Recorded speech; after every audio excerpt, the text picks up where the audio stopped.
standing here to tell you something about the chapter first of science in class 9th, matter in our surroundings. First, we will talk about what is matter. Any substance which occupies space and have mass is called matter. For example, table, chair, fan, wall, etc. कोई भी ऐसा substance जो जगह लेता है और उसका कोई मास हो, उसको हम मैटर कहते हैं.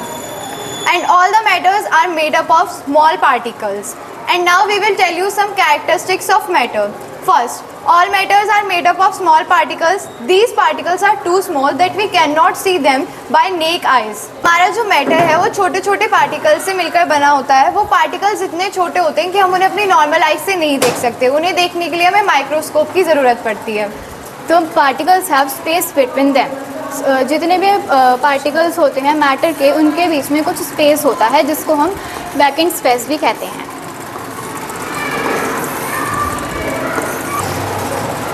This is a matter and these are known as particles. तो the space between them is known as vacant space.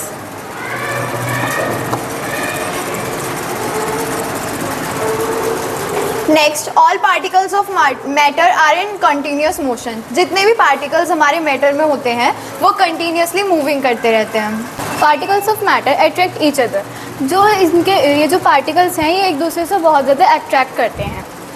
And now we will tell you states of matter. There are 3 types of states of matter. First solid, second liquid and third is gases.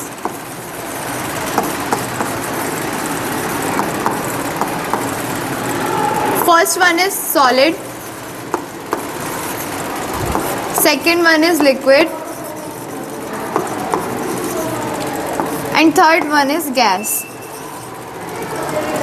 And now we will tell you some differences between them.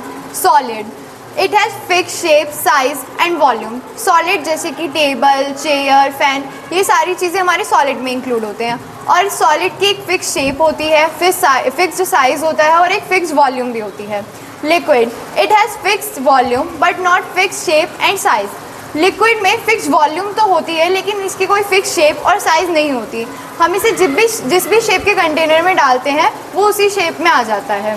Gas, it neither has fix shape और size nor volume. Gas की ना तो कोई fix shape होती है, ना कोई fix size होता है और ना ही कोई फिक्स वॉल्यूम होती है.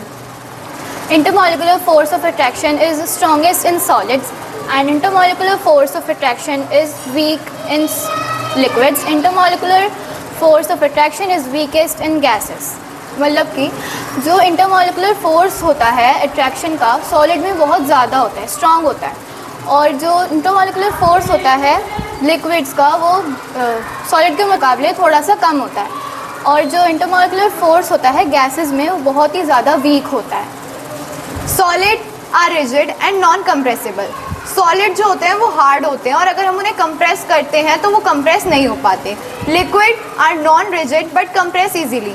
लिक्विड रिजिड तो नहीं होते लेकिन वो इजीली कंप्रेस हो जाते हैं. अगर हम उन्हें प्रेस करें तो उनके साइज में चेंज आ जाता है. गैस कैन ऑल्सो भी कंप्रेस्ड इजीली. अगर हम उन्हें प्रेस करें तो उनकी साइज में भी चेंज आ सकता है. Thank you.